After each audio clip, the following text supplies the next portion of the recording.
আসসালামু আলাইকুম। প্রিয় দর্শক, সামনে নির্বাচন এবং এই নির্বাচনে একটা গুরুত্বপূর্ণ আমি কয়েকদিন আগেও বলেছিলাম, কিন্তু আমি কয়েকদিন আগেও আমারই একটা কন্টেন্টে বলেছিলাম যে আগামী নির্বাচনে আওয়ামী লীগ থাকছে না, এরকমই বোঝা যাচ্ছে যতটুকু যা বুঝতে পারছি। কিন্তু ইন্টারেস্টিং হচ্ছে, আগামী নির্বাচনটা নিয়ন্ত্রণ করবে আওয়ামী লীগ। মানে আগামী নির্বাচনটা কেমন হবে সেটা আওয়ামী লীগের উপর নির্ভর করবে। এবং এটা নিয়ে আমি নানা ব্যাখ্যা দিয়েছি এবং সেই ব্যাখ্যাগুলো আপনারা নিশ্চয়ই, আমার মনে আছে, আপনাদের খেয়াল থাকার কথা। এটা আমি গত মাসেই করেছিলাম। এখন তার নমুনা আমরা অলরেডি দেখতে শুরু করেছি। নমুনা একাধিক আছে, আজকে একটা নমুনা নিয়ে কথা বলবো। সেই নমুনাটা হলো বিএনপির মহাসচিব মির্জা ফখরুল ইসলাম আলমগীর।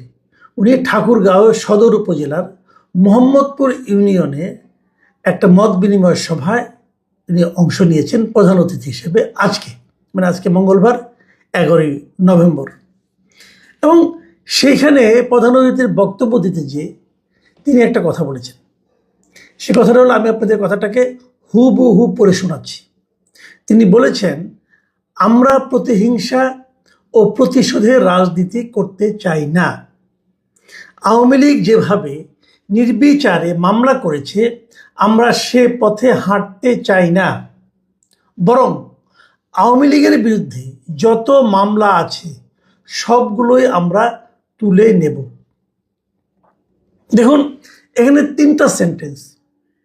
প্রথম দুটো খুব ভালো, তৃতীয়টা, এটা ভালো কি মন্দ সে আলোচনায় যাওয়ার আগে এটা যে বিতর্কিত সেটা আপনারা নিশ্চয়ই বুঝতে পারছেন। আমি আবার বাক্যটা পড়ি, যে বরং আওয়ামী লীগের বিরুদ্ধে যত মামলা আছে সবগুলো আমরা তুলে নেব। এখন এটা পড়ে আপনার কাছে অবিশ্বাস্য ঠেকতে পারে যে বিএনপি আওয়ামী লীগের বিরুদ্ধে 5ই আগস্টের পরে, গত বছরের 5ই আগস্টের পরে আওয়ামী লীগের বিরুদ্ধে যত মামলা হয়েছে, যত মামলা, এর মধ্যে অনেক হয়রানিমূলক মামলা আছে, অনেক আছে, যত মামলা আছে সেই মামলাগুলোর 90%-এরও বেশি মামলার বাদী হচ্ছে বিএনপি অথবা যুবদল অথবা ছাত্রদল অথবা স্বেচ্ছাসেবক দলের কোনো না কোনো নেতা বা কর্মী। এতে কোনোই সন্দেহ নাই।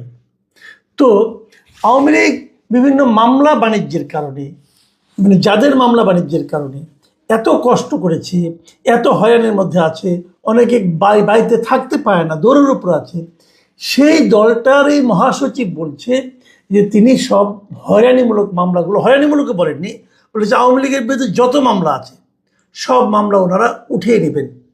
শুনতে একটু অবিশ্বাস্য লাগে না? কি লাগে? আমার লেগেছিল বলে আমি কয়েকটা মানে আপনার মিডিয়া চেক করলাম এবং আমি দেখলাম কোথাও ওই ভিডিওটা পাওয়া যায় কিনা। আমি ভিডিওটা পেয়েছি, একটা জাগো নিউজে আমি এটার ভিডিওটা পেলাম এবং সেই ভিডিওটা আমি দেখলাম এবং সেটাকে আমি ডাউনলোড করে রাখলাম, যে পরবর্তীতে যাতে নাকি যদি কেউ চ্যালেঞ্জ করে আমি দেখাতে পারবো।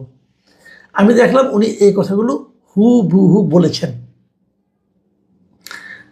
তো এটা শোনার পর আবার তাৎক্ষণিক প্রতিক্রিয়াটা কী হলো?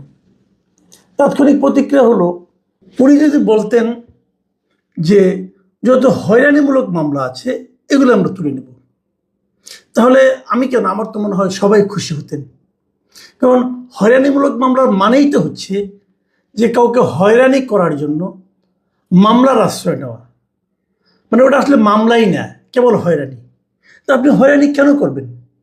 আপনি কাউকে হয়রানি করতে পারেন না, নিজের দলের লোককেও পারেন না, আওয়ামী লীগকেও পারেন না, জামাতকেও পারেন না, এনসিপিকেও পারেন না, কাউকে আপনি হয়রানি করবেন কেন?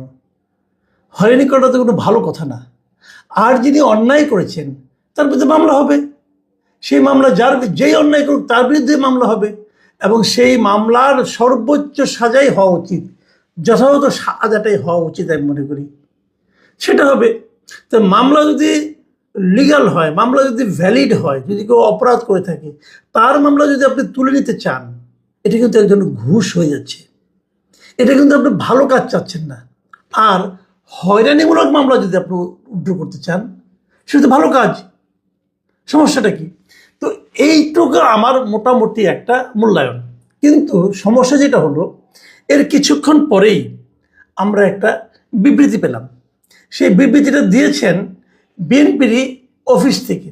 বিএনপির সহ দপ্তর সম্পাদক অ্যাডভোকেট মোহাম্মদ তাইফুল ইসলাম টিপু, উনি সিগনেচার করে সন্ধ্যায় একটা বিবৃতি পাঠিয়েছেন বিভিন্ন মিডিয়াতে। এবং সেখানে মির্জা ফখরুল ইসলাম আলমগীর বলেছেন যে গণমাধ্যমে নাকি ওনার বক্তব্য ভুলভাবে উপস্থাপন করা হয়েছে। তো আমি কিন্তু এই ধরনের আশঙ্কা করেছিলাম যে উনি এটা বলবেন, কিন্তু বলবেন কীভাবে এটা আমি বুঝতে পারলাম না। কারণ আমি তো এই বক্তব্যটা শুনেছি, গণমাধ্যম যারা লিখেছে, আমি একাধিক পত্রিকার বক্তব্যটা দেখেছি, ওনার বক্তব্যটা সবাই দেখেছি এবং সবাই মিলিয়ে নিয়েছে কিনা আমি জানি না, অনেক জায়গায় ভিডিওটাও আছে। এবং আজকে যখন ওনার এই বক্তব্যটা পেলাম, আমি এটা আবার মিলিয়ে নিলাম এবং আমি ধারণা করেছিলাম এরকম কিছু একটা হবে। কারণ আমাদের পলিটিক্যাল লিডারদের এ ধরনের একটা প্রবণতা, এ ধরনের একটা অভ্যাস কাজ করে যে বলার সময় খেয়াল করে না, কিছু একটা বলে ফেলে, পরে হয়তো কোনো জায়গা থেকে চাপে পড়ে, অথবা কেউ সমালোচনা করে, অথবা কেউ ধমক দেয়। কোনটা হয়েছে ওনার ক্ষেত্রে বলতে পারবো না, অথবা উনি নিজেই বুঝতে পেরেছেন এটা যে বললাম, বলে ঠিক করলাম, বুঝে পরে উনি একটা বিবৃতি দিলেন। এবং সেই বিবৃতিতে তিনি কি বলেছেন সেটাও আপনাদেরকে আমি পড়ে শোনাই। তিনি বলেছেন, আমি আমার বক্তব্যে বলেছি যে আমরা প্রতিশোধের রাজনীতি করতে চাই না, আওয়ামী লীগের মতো হয়রানিমূলক মামলা করতে চাই না।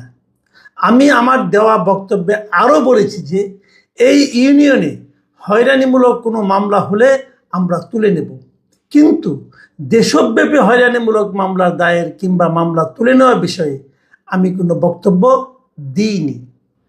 এটা হলো ওনার নতুন ব্যাখ্যা। মানে ওনার আগের দেওয়া বক্তব্যটাকে উনি এক্সপ্লেইন করে এটা বলতে চেয়েছেন, কিন্তু এইটা যিনি যা বলেছেন এটা কিন্তু উনি আসলে উচ্চারণ করেননি ভাই। আমি মির্জা ফখরুল ইসলাম আলমগীর আপনাকেই বলছি, আপনি ভিডিওটা আরেকবার দেখেন, আপনি কি বলেছেন। আপনি যা বলেননি হয়তো আপনি এটা বলতে চেয়েছেন, হতে পারে এমন, কিন্তু অনেক সময় এমন হয় যে আমি বলতে চেয়েছি কিন্তু পরে আর বলা হয়নি, অথবা অন্যভাবে বলে ফেলেছি, উচ্চারণে একটু ঝামেলা ছিল, হতেই পারে।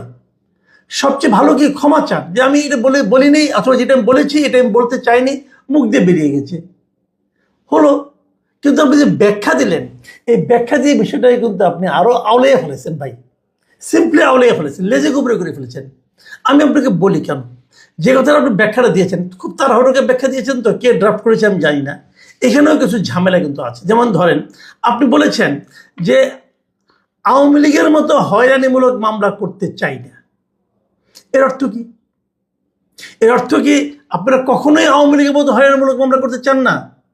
গত বছর 5 আগস্টের পরে কি কোনো হয়রানিমূলক মামলা বিএনপির নেতাকর্মীরা করে নাই? বলেন করছে কিনা? করে নাই। নাকি আপনি বলতে চাচ্ছেন যা করছে আর নতুন করে করতে চাই না? এই তো বলতে পারেন যে এখন থেকে আর আমরা কোনো রকম হয়রানিমূলক মামলা করতে চাই না, হতে পারে এটা। তাহলে আমার প্রশ্ন হলো, ভাইরে, এখন আর নতুন করে কি মামলা করবেন? বাকি আছে কেউ? বাংলাদেশের কোনো একটা উপজেলায় আওয়ামী লীগের কোনো নেতাকর্মীর বিরুদ্ধে হয়রানিমূলক মামলা করার কি বাকি আছে? বাকি তো নেই। এই মামলাগুলো